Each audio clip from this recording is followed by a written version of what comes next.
However, there is one issue on which I must make some comment tonight. The last few weeks have seen an increase in serious youth violence. That is, violent crime in which young people are both victims and perpetrators. There is an argument that many people make that there is not enough for young people to do.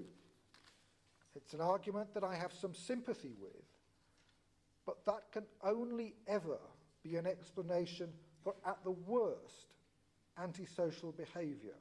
It cannot explain systematic violence involving knives and guns. Now, I have no illusions about how little the perpetrators of such violence are likely to take of anything that I say. So my remarks are addressed to the great mass of our young people who are not involved in that, and to those people who care about those young people. We are failing to get across the message that violence ruins lives. The lives of the victims, of course, but also the lives of their families and their friends, and the lives of the perpetrators and their friends and families too. We talk a lot about building a society free from fear, and we should. But sometimes fear is necessary, and it does seem that the perpetrators of that violence do not sufficiently fear the consequences of their actions, and it is time that we change that. The next 4 years will be dominated by our efforts to deal with the ongoing impact of the banking and political crises that were the background to the election. We are hearing a lot about new politics at the moment. Of course, it's not really all that new. Many of the things that we have done in Lewisham in recent years have been practical attempts to create a new politics rather than endlessly repeat the rhetoric. The young mayor, the local assemblies, participatory budgeting, citizens' juries. We have even had an element of electoral reform in Lewisham, and we will continue to try new things and build on those that we have already introduced. But I've been struck by the anti-politics mood and language that's become commonplace. Politicians are no more and no less than a subset of humanity. Some are good at what they do. Some are merely competent, and some are utterly useless. A very few politicians are venal and corrupt, while most make personal sacrifices in order to work for the good of their community. On the whole, they do not deserve the opprobrium they have received because of the stupidity of a few. And nor do I think the British electorate wants to get rid of them and do things itself to quite the degree that some would have us believe. I doubt that the voters of Lewisham expect me to throw my hands up when faced with a difficult choice about spending cuts and say, why don't you decide? They expect to have the information about what is involved. They expect to have an opportunity to comment and take part in debate, things which we can and must do better. But when it becomes clear that there is no consensus, they expect decisions to be made by their elected representatives, and we cannot shrink from doing so. We shouldn't take them precipitately, we shouldn't take them dogmatically, we should take them with the help of the electorate and after listening, discussing and thinking. But we must make the decisions that are needed.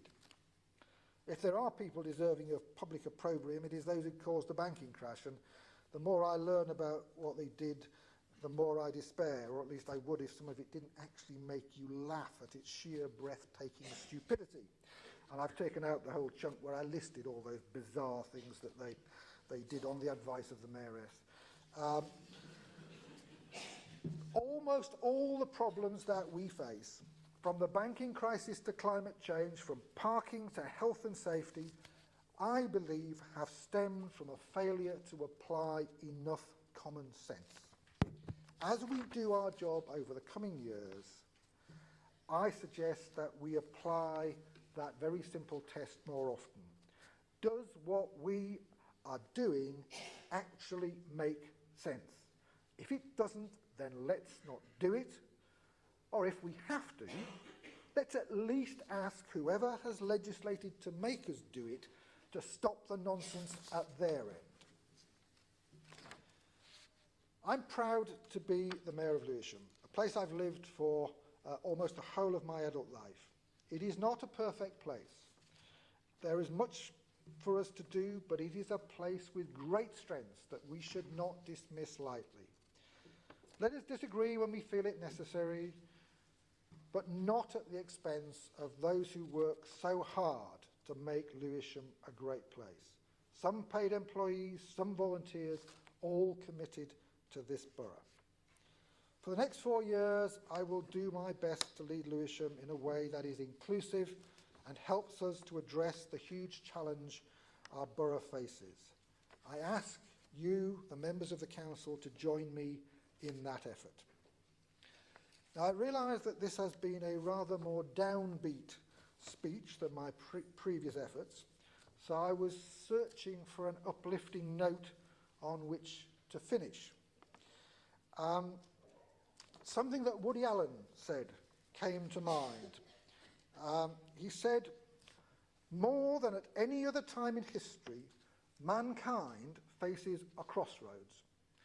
One path leads to despair and utter hopelessness. The other to total extinction. Let us pray we have the wisdom to choose the right one." There's one more thing I need to do, which is to echo the Chair's words about Millwall. There are many of us in this chamber who will be there cheering them on Saturday to what we hope will be a famous victory.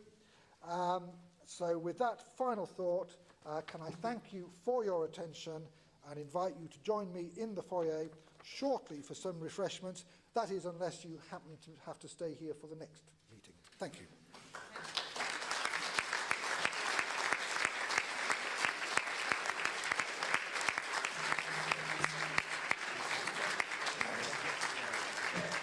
Chair, can I just congratulate the Mayor on his re-election and ask Council to note his comments today, and to congratulate you, Chair, on your election. I hope you don't continue the tradition of not taking no votes after debates, and just thank the Council for deciding to use the coalition colours to decorate the Town Hall today.